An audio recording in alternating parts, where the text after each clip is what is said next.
There comes a moment in every life when strength runs out, not because you are weak, but because you were never meant to carry everything alone. There are seasons when doing your best still feels like it is not enough. When planning, praying, trying, and holding on with everything inside you still leaves you tired, confused, and quietly afraid of what tomorrow might bring. It is in these moments, when answers do not come quickly, when solutions do not appear, when doors remain closed, that the invitation to trust God becomes real, not as a concept, not as a saying, but as a decision. Trusting God to take care of you does not begin when life is easy. It begins when control slips from your hands and you realize that holding on tighter is only hurting you. Many people say they trust God, but deep inside, they are still trying to manage everything themselves. They trust God with words, but not with outcomes. They trust God with prayer, but not with timing. They trust God with faith, but not with fear. True trust is different. True trust is quiet. It is calm even when circumstances are loud.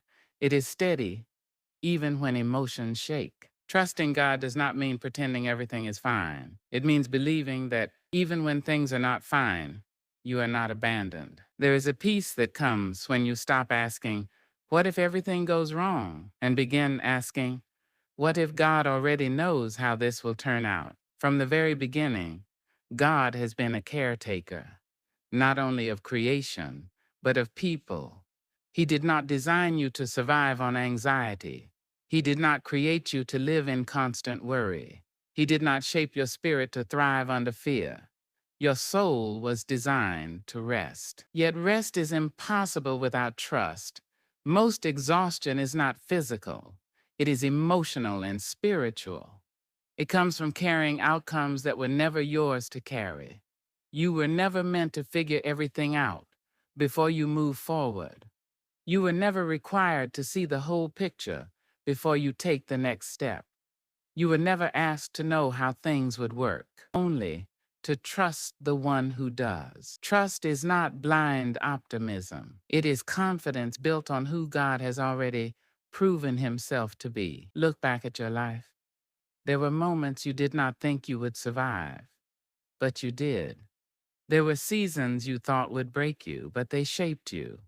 There were answers you did not receive, but protection you did. God has been taking care of you longer than you realize.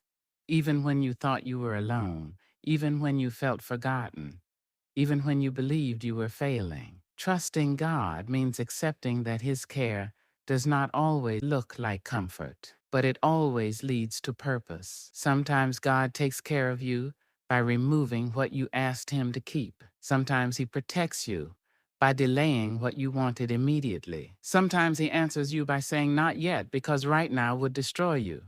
Faith matures when you stop measuring God's care by your comfort. The truth is, God sees what you cannot see. He understands connections you are not aware of. He knows consequences you cannot predict. He sees outcomes long before you arrive there. You see the present moment. God sees the full story. That is why trust is necessary.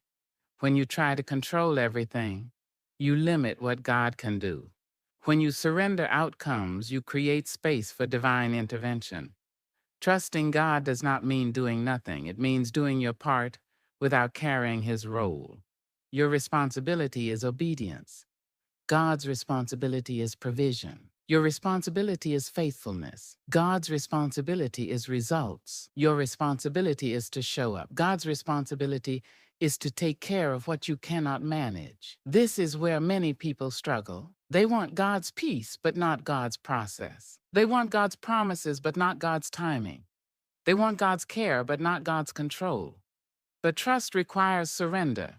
And surrender is not weakness, it is wisdom. When you trust God to take care of you, you stop living from fear and start living from faith. You stop asking, "What if I fail?"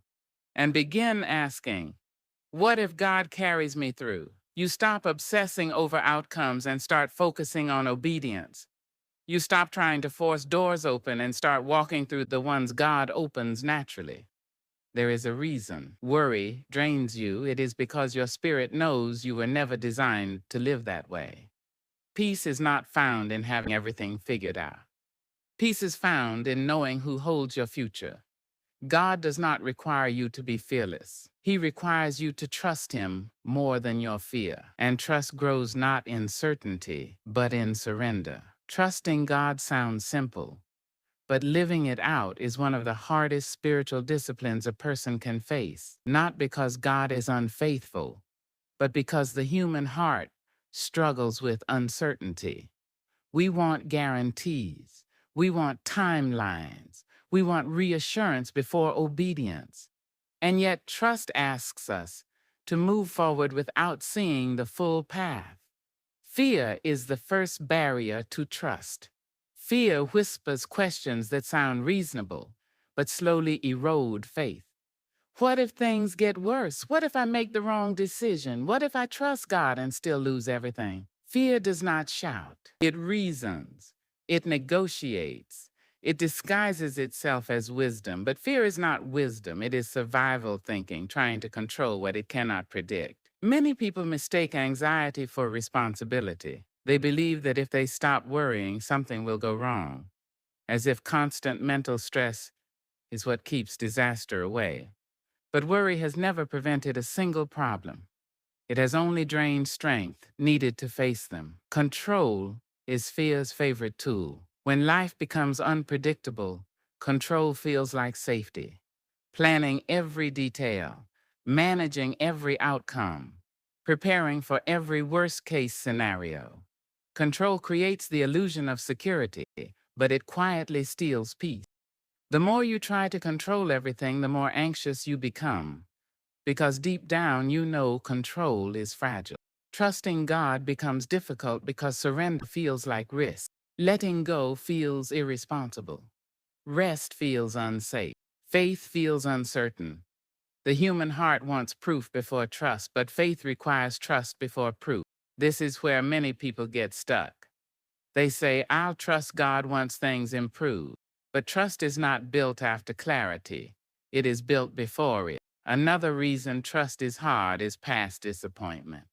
When prayers were unanswered, when expectations were unmet, when outcomes hurt more than hoped, disappointment can quietly turn into guarded faith. You still believe in God, but you trust Him from a distance. You pray, but you brace for disappointment. You hope, but not too much. This kind of faith looks strong on the outside, but inside it is afraid to expect care. Disappointment teaches people to rely on themselves. If I don't expect much, I won't be hurt. If I handle it myself, I won't be let down. If I stay in control, I won't be surprised. But self-reliance, when it replaces trust in God, becomes a burden too heavy to carry. Another obstacle to trust is timing. God rarely moves according to our schedule. We want answers now. We want relief quickly. We want change immediately, but God often works in seasons, not moments. Waiting exposes what we trust most. If peace disappears when answers delay, trust may be shallow. If faith collapses when timing stretches, trust may be conditional. Waiting is not punishment. It is preparation. God does not delay because He is careless. He delays because He is intentional. Sometimes He is aligning circumstances. Sometimes He is strengthening character. Sometimes He is protecting you from what you are not ready to carry. Something shifts the moment. Trust moves from words to surrender, not on the outside at first, but deep within. Circumstances may remain the same. Challenges may still exist. Questions may still be unanswered. Yet something inside you begins to settle. Trust does not always change the situation immediately. It changes the way you stand within it. When you fully trust God, anxiety begins to lose its grip, not because problems disappear, but because fear no longer controls your response to them. You stop replaying worst-case scenarios. You stop carrying tomorrow's weight on today's strength. Your thoughts slow down, your breathing deepens, your spirit softens. You stop clinging to people out of fear of being alone. You stop tolerating what drains you just to feel secure. You trust that God can handle people better than you can. You stop chasing validation. You stop seeking approval at the cost of peace. Letting go is one of the most misunderstood ideas in faith. Letting go, when rooted in trust, is not collapse, it is alignment. You are not releasing responsibility, you are releasing burden.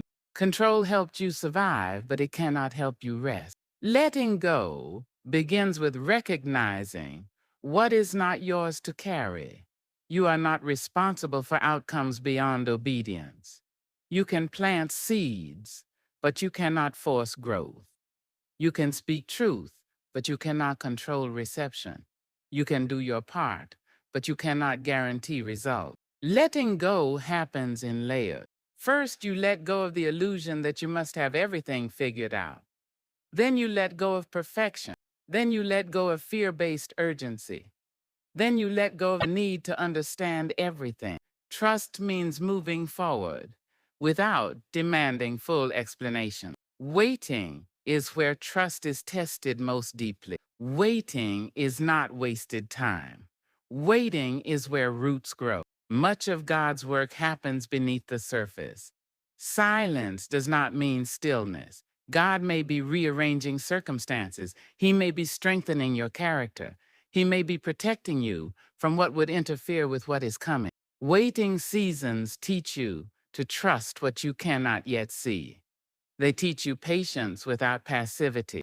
They teach you faith without evidence. They teach you peace without answer.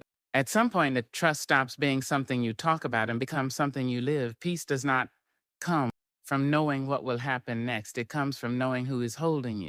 Daily trust means waking up and releasing what you cannot control. It means living one step at a time. Fear no longer dictates your decisions. You pause instead of panic. You wait instead of force. You lean instead of collapse. You realize you do not have to carry everything. You are allowed to rest. You are allowed to trust. God knows your need. God sees your future. God is capable of taking care of you, even now, even here, even when you do not see how. Let your heart release what it has been gripping. Let your mind slow down. Let your spirit breathe. You are held, and that is enough.